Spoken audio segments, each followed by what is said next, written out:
I see you hide yourself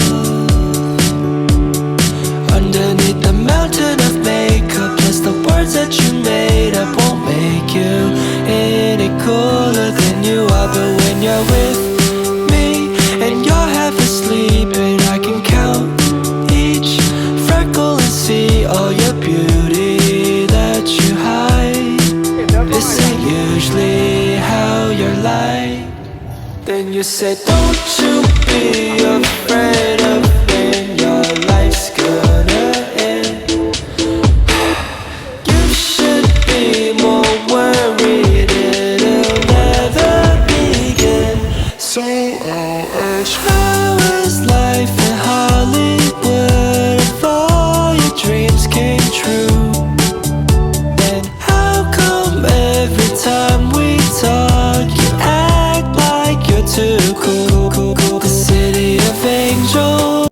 So, today is our second day here in Vietnam and first time here in Sapa. So, yun yung day 2 namin. Day 2, 3, 4, 5, and 6 is dito kami sa Sapa magstay. And we book our hotel in YOLO Hotel here in Sapa, Vietnam. And yung per night namin per room is 500 pesos. We book it in Agoda. So it's my first time going out of the country and sobrang excited ko kasi sa Vietnam siya. Actually, this is my 30th birthday gift for myself. Dapat last February to. Kaso nakakita kami ng mas murang ticket for March. So yun yung greenup namin. And I will be staying here in Vietnam for 7 days. So yung day 1 ko kahapon is sa Hanoi. And ngayon yung day 2 dito sa may Sapa, Vietnam. And hanggang 6 yon. And then sa last day ko, I will be back in Hanoi, Vietnam. Yun yung last day ko. And sobrang excited ako kasi ang ganda dito sa Vietnam. And nandito ako ngayon sa may rooftop ng hotel kasi yung room namin is sa 5th floor and kami lang yung nakabook sa 5th floor and meron siyang maliit na rooftop and yun lang. Since first time kong lumabas ng Pilipinas and magpunta sa ibang bansa, I will be sharing those questions na mostly is tinanong sa akin during the interview sa immigration. Kasi syempre, di ba, as a first timer, syempre meron tayong kaba. Lalo na yung sa mga napapanood natin na mga na-offload sila, especially on TikTok or in TV na mga news kung bakit nga ba sila na-offload and what are the questions na tinatanong ng immigration officer. So sa akin naman, since first time kong pumunta ng ibang bansa, lalo dito sa Vietnam, wala siyang visa. So unlike other countries may visa, so hindi na natin need kumuha ng visa.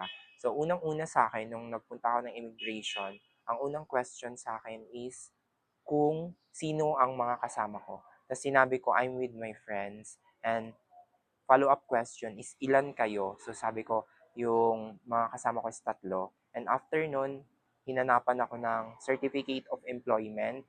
And then second is yung itinerary. Yun yung pinaka-importante, yung itinerary. Tapos after nila chinek yung print out ko ng itinerary, hinanap nila sa akin is yung returning ticket ko, which is kung kailan ako babalik. And then sabi ko March 31. And then pinakita ko rin yung print out copy ko ng returning ticket ko. And after nun, chinek din nila yung certificate of employment ko and then hinanap nila yung company ID kung meron ako. Then present ko yung company ID ko, tapos chinek nila, tapos may tinanong sila kasi sa company ID ko meron isang ID doon na parang working permit siya doon sa place kung saan ako nag-work. And then yun, tinanong nila kung bakit meron akong ganun, kung government employee ba ako, and then I answered them na hindi po. Yun lang. Yun lang naman yung mga frequent na mga questions na tinanong sa akin. Kinakabahan pa nga ako kasi akala ko, syempre as a first timer, di ba? Meron talagang kaba. Pero all good naman, smooth siya. And then, syempre may na-experience din ako ng mga nakasabay na 4-second interview sila. So, thank God kasi hindi ko na-experience yun. Kung baka parang, lang, short lang yung interview and then medyo nahirapan lang ako kasi hindi ko masyadong marinig since medyo maingay sa immigration kasi nga syempre 'di ba maraming tao, mahaba yung pila and then Basta marami. So, yun lang naman yung mga tinanong sa akin, wala nang iba. So, siguro kung sakaling lalabas din kayo, yun nga, yung mostly tips nila is one question, one answer lang para madali yung interview and then wag kayong kakabahan. Yun lang naman, guys. Thank you. Tapos, ang tagal nung travel vlog. Last travel vlog ko is I think sa may Siargao, yung talagang travel na malayuan. So, ngayon lang ulit and sobrang excited ako kasi first time kong mag-ibang bansa and syempre sa Vietnam. So, I'm really excited and looking forward sa susunod na mga araw namin na pag-stay dito sa Vietnam. So, I hope you're gonna watch my video. Yes.